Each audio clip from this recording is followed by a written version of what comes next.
Clinic Florida Neurosurgery. This case was performed by Dr. Quiñones and Dr. De Almeida. And first of all, we would like to thank the multidisciplinary team involved in the care of this patient, all the way from neurosurgery to neuro-oncology, radiation oncology, neuroradiology, and pathology. So this case is about a 23-year-old female who presented with an episode of syncope in October 2021.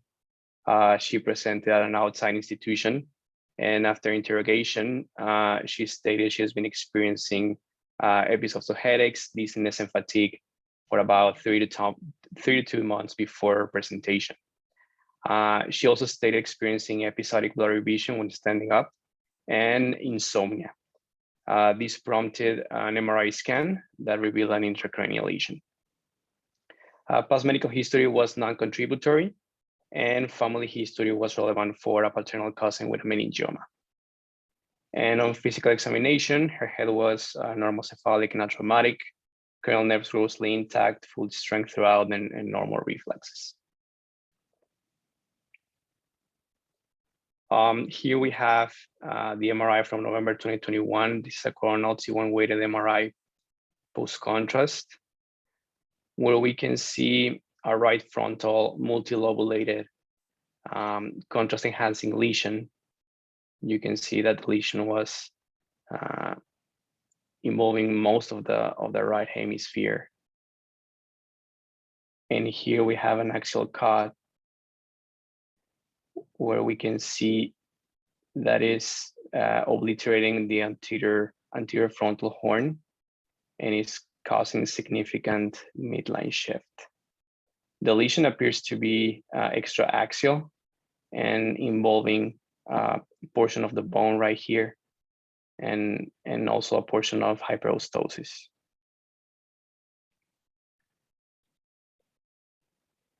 Here we have the T2 sequences. Here is a coronal view.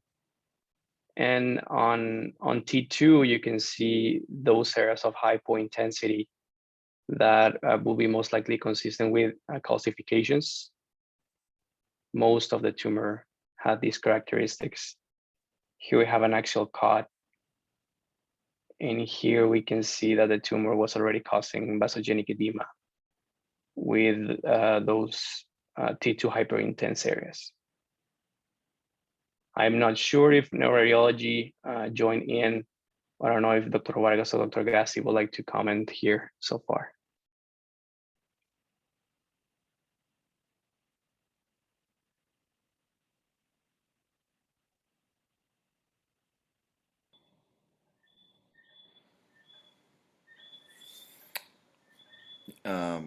By any chance, do you have the CT view also?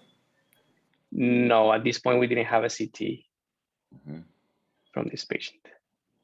Yeah, because normally when we see something that is really calcified, the really good idea of the lesion should be on the CT view. I see. Because many times when you approach this kind of tumors and you find this hard tissue, you can imagine better if you use a CT. With this huge lesion, one expect some motor defect now, hemiparesia or something like that, on the left side of the patient, but you say that is almost normal, not this patient, yes? That's correct, yes. Only this kind of syncope, not even a seizure, no? No, just a syncope. So it's almost asymptomatic, huh? Yeah, that was one of the remarkable things of her presentation, that she was mostly symptomatic. And thank you, Dr. Vargas, for your insight. At this point, the patient came to Mayo Clinic for an evaluation, and she met with the whole team. At that point, two differential diagnoses were discussed. One was a meningioma, and the other one was an hemangiopericytoma. And after that multidisciplinary discussion, The team considered that this patient will benefit from surgical intervention due to the all the compression that the patient had on the surrounding brain with that vasogenic edema. And of course, the rationale for the procedure will be getting tissue for diagnosis and plan for further treatment. And as I mentioned, relieving some of the pressure that the patient had. But again, this was really impressive that the patient just presented with syncope and syncope and headaches.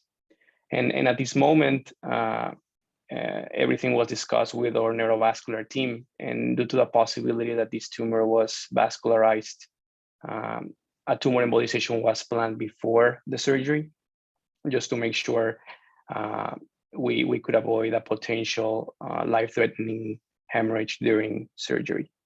So this was discussed with Dr. Fox, and that day a two-stage procedure was planned.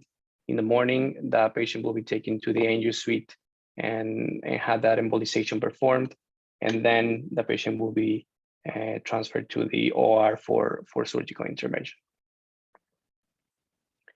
Here's the angiogram that was performed by Dr. Fox.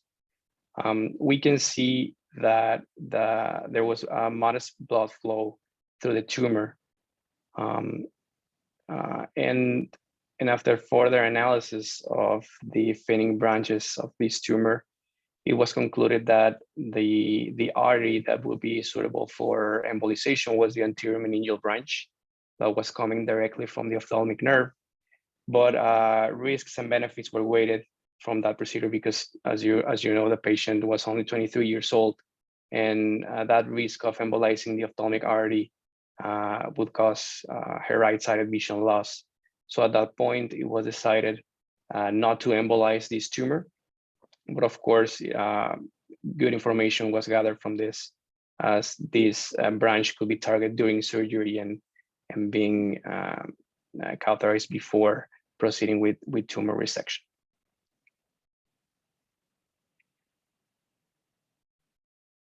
So the patient was taken to the operative room, position supine with the head turned to the left side.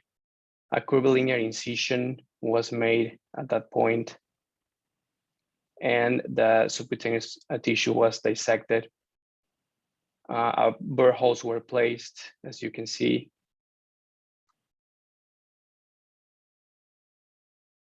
And then the B1 foot plate was used to further shape the craniotomy flap.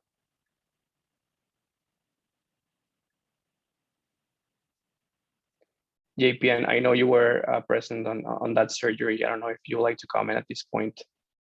Here, you can see that the tumor was already embedded in the bone, so careful dissection from this area was performed. Yeah, exactly, Carlos. Very nice presentation. So you see that so far no significant bleeding. The tumor was quite adherent to the bony inner cortical surface, and therefore demonstrating the extension that we expected from the pre-op scans. And then we observed the tumor extending, through the dura.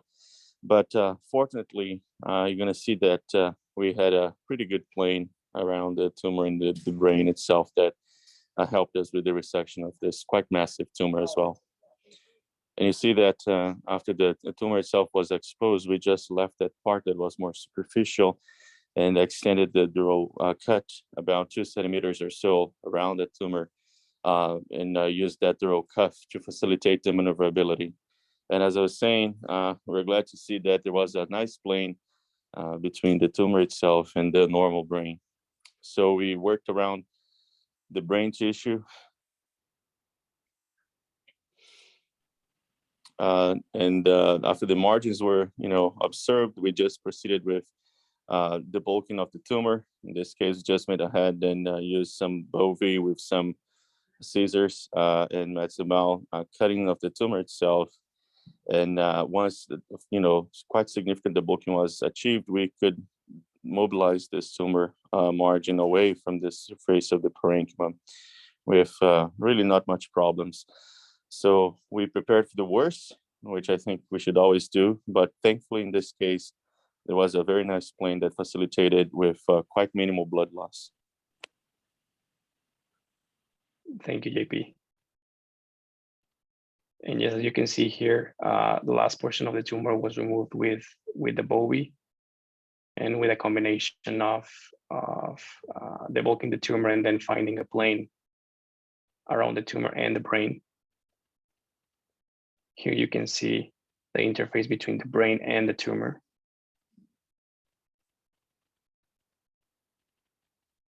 And at the end, everything was removed, though, of course, there was no evidence of gross residual.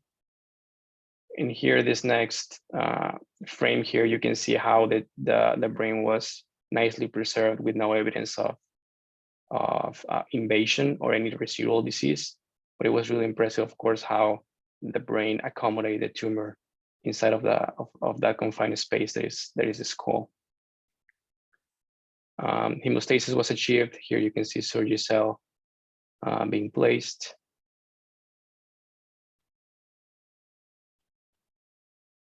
And the dura was closed watertight. Fibrin glue was used as well. And then the wound was closed in layers. Well, here you can see, of course, that as we showed at the beginning of the video, there was some invasion of the bone itself, and that was confirmed with the MRI before surgery. So that area was drilled, and after careful drilling, we saw there was no evidence of any tumor residual. So the bone flap was placed back again, and now the wound was closed in layers.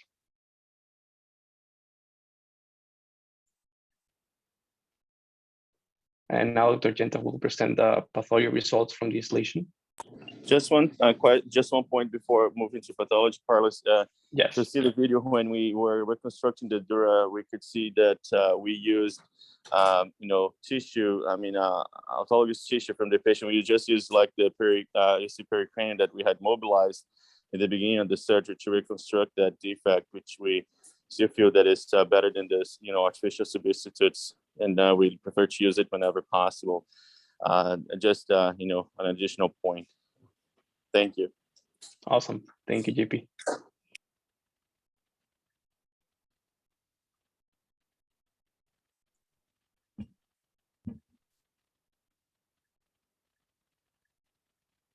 I'm not sure if Dr. Gentov is on the line. Yeah, I'm on. Oh, perfect. Yep. Thank you, sir. Okay, so if you look here on medium power, you can see that you have a haphazard arrangement of tumor cells. This is something that you actually most commonly see in solitary fibrous tumors, which were also called hemangiopericytomas in the old WHO edition, but because of a genetic marker, it's known that they're identical to what's called solitary fibrous tumors in other parts of the body. If you go to the next slide, we can see that the nuclei have this sort of spindle shape, somewhat ovoid, but a little bit more irregular. And again, unlike meningiomas, they're not whirling. And also we note that there really isn't much for mitotic activity here. So if we go to the next slide, to prove it's a hemangiopericytoma or a solitary fibrous tumor, I stained it with EMA, which is positive in meningiomas, and it's negative here. And then STAT6. STAT6 is a stain that in this particular instance will prove that it is a solitary fibrous tumor, and it is positive. So the diagnosis is solitary fibrous tumor, WHO grade 2. And the 5th edition of the WHO CNS, it doesn't use the term hemangiopericytoma anymore. Thank you, Dr. Gentov. Is this considered in the old style then a hemangiopericytoma? Is that what we're dealing with? Yes. Just to be, that's what we are so used to talking about, but that's not the new nomenclature, but it would be equivalent. No, this exactly. This is a hemangiopericytoma. And actually, when I signed the case out, the new edition didn't come out, and I called it a solitary fibrous tumor / hemangiopericytoma. So this is, I mean, this change was known for about a year, but the change literally happened in December.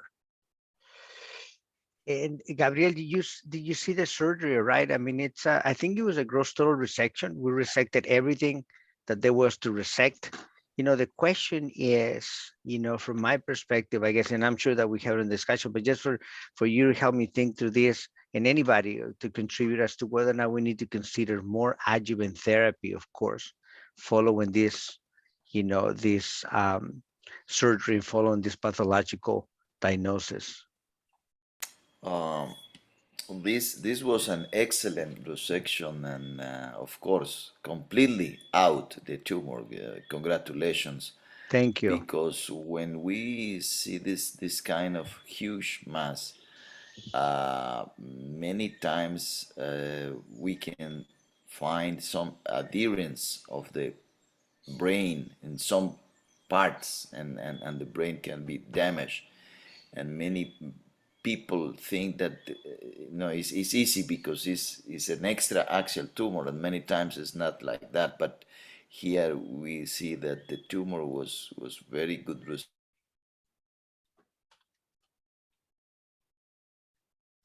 I think we lost Gabriel there for a little bit. As he's coming back, I think that, thank you. I think was that Carlos showing the image. He saw how we opened the dura. When you come back, just keep talking. We lost you there for a minute, but he saw that how we opened the dura, because the brain was a mushroom. When we just put the circle, you saw how the brain was coming out. So we did relaxing cuts as well, and that also allowed us to see under the dura to be able to. I'm sorry, Gabriel. Go ahead. I know that we lost you there for a minute. I was just commenting. I I was get commenting. disconnected. Yeah, I was showing the video how we did relaxing sutures on the dura, so not only for the brain not to mushroom out, but also to see under the dura and make sure that we did have a gross total resection. But keep going, Gabriel, please. Yes, and the other thing is what to do with the bone, because many times when I have this situation that the tumor is really attached, of course, many times we use the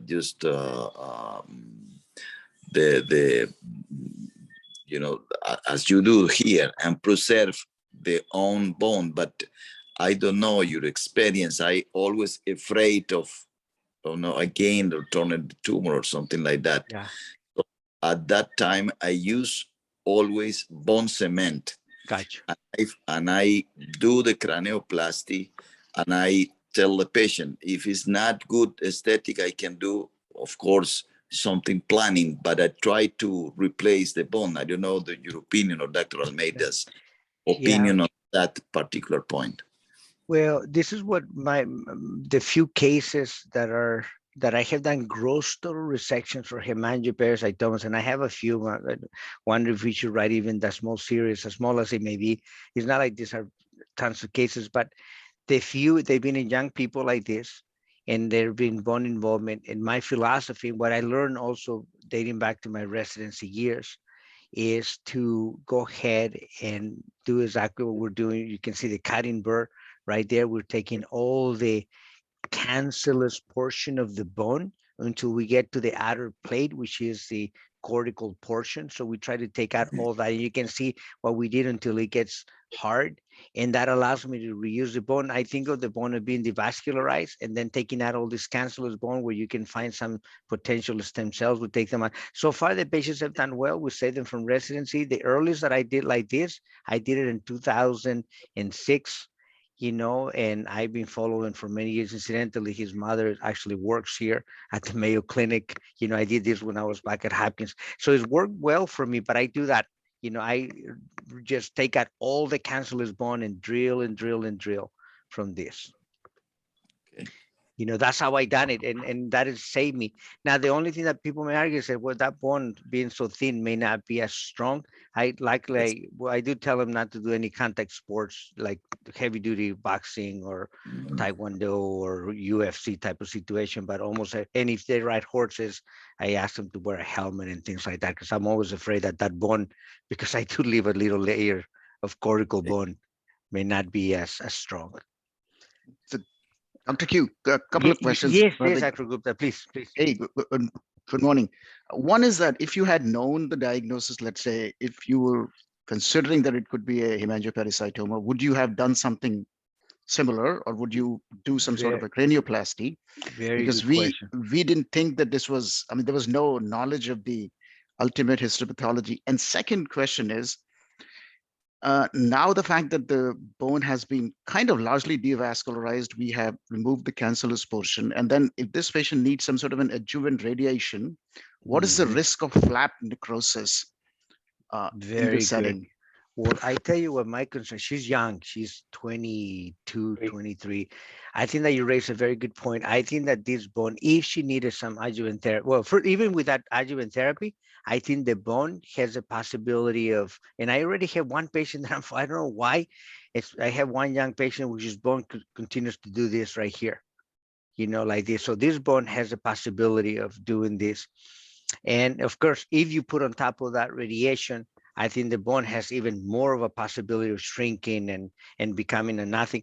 I think if that is the case, we can do a cranioplasty, just as Dr. Vargas said, we can do a nice one of those 3D reconstructions.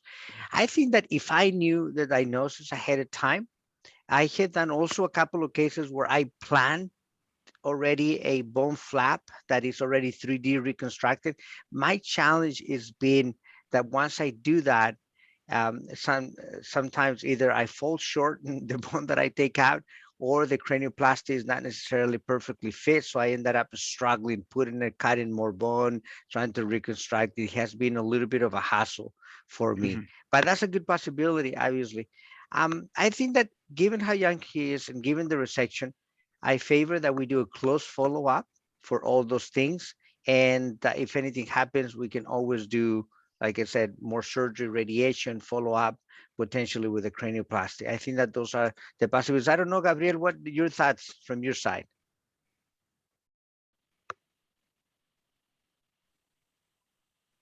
I think he's trying to connect, but that's my view, Vivek. No, I mean, that's totally reasonable. We'll watch her closely. Yeah. Can speak to adjuvant therapy Yes. for a minute. Please, Jennifer, please. So I think, one of the challenges with this type of tumors, they have a propensity to develop secondary lesions, and it's not always in the CNS system. They can develop it in the liver and the lungs. So one important thing is to stage her. And so we did a CT scan of the chest, abdomen, and pelvis to make sure we didn't see any secondary lesions. And thankfully we did not. But that needs to be an important part of her follow-up, once a year, once every other year, is to do a CT scan of her body to make sure we're not seeing any secondary lesions develop. And then when we think about the need for adjuvant therapy, I do feel like they have a fair risk for local recurrence. But you're right, with a gross total resection in a young patient, and in her case, it would be quite a significant field to deliver adjuvant radiation therapy. I think that close follow-up is very reasonable for her. And in my review of the literature, it did not seem that a local recurrence would decrease survival or increase the risk for developing secondary lesions.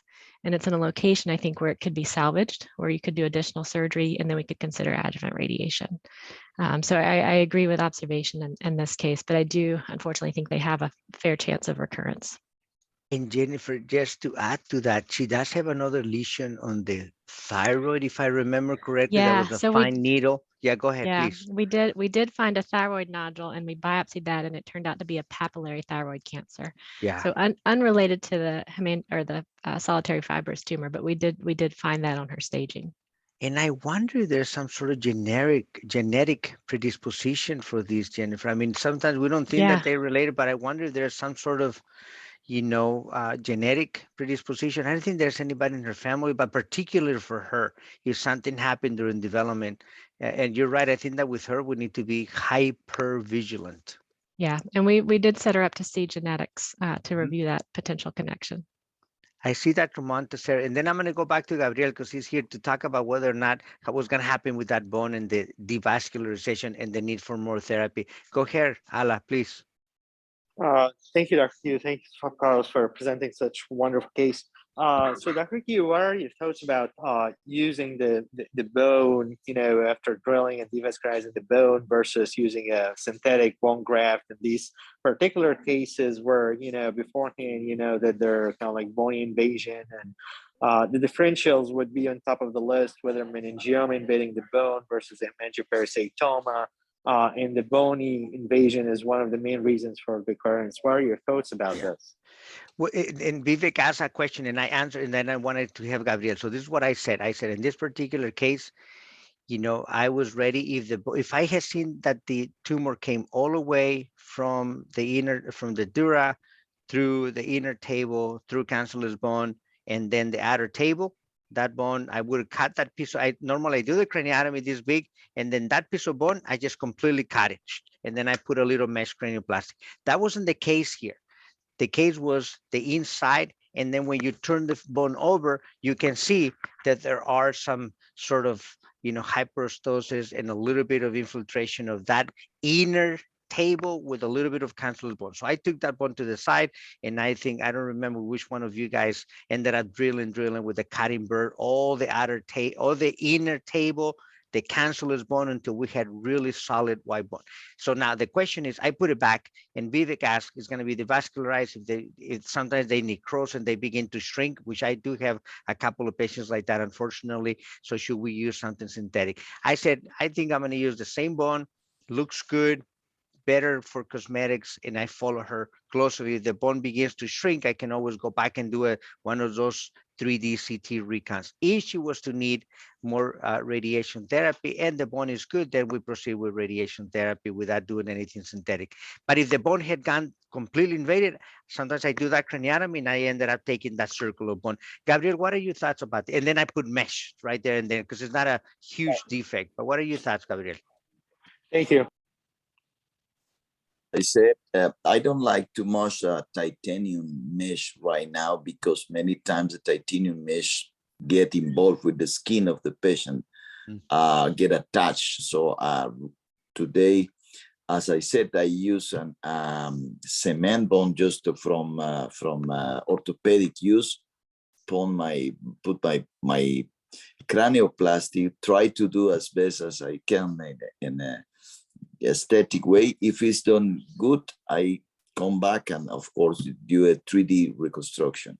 And another point of this case is excellent preservation of the veins.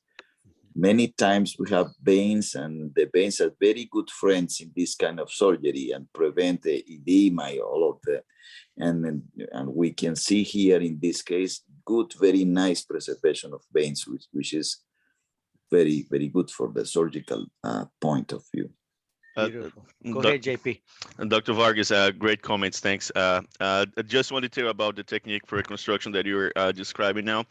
I also kind of have seen that problems that you just mentioned with the mesh. So kind of what I've done before as well is just to place the titanium mesh first, and then a thin layer of the bone cement that would help with the reconstruction, cosmetically speaking, and would avoid the kind of direct contact of the titanium mesh with the subcutaneous tissue. And I mean, in my limited experience, that has helped as well.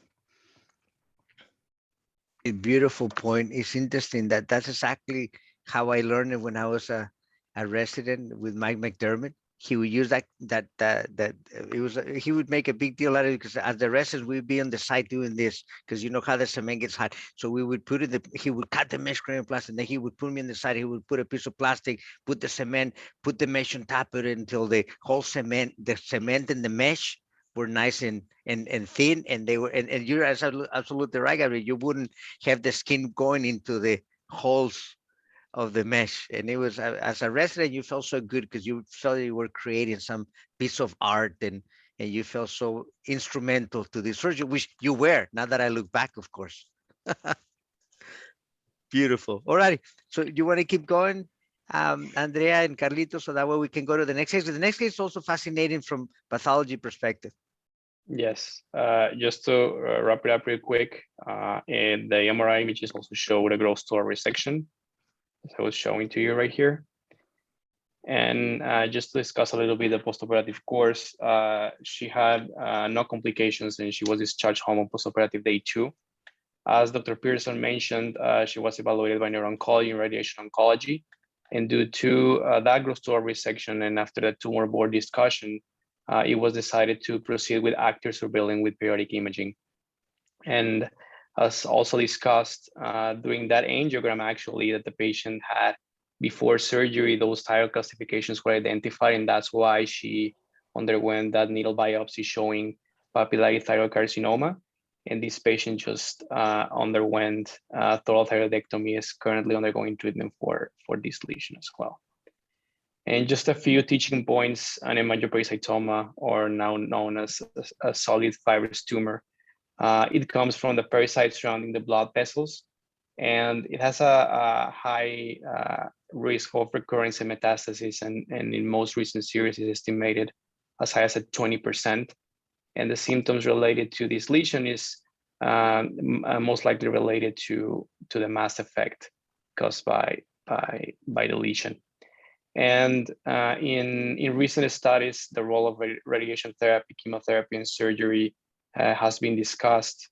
And in this most recent study by Wang et al., published in 2020, in a series of 1,500 patients, these three were analyzed, and actually surgery was the only one significant after a multivariate analysis.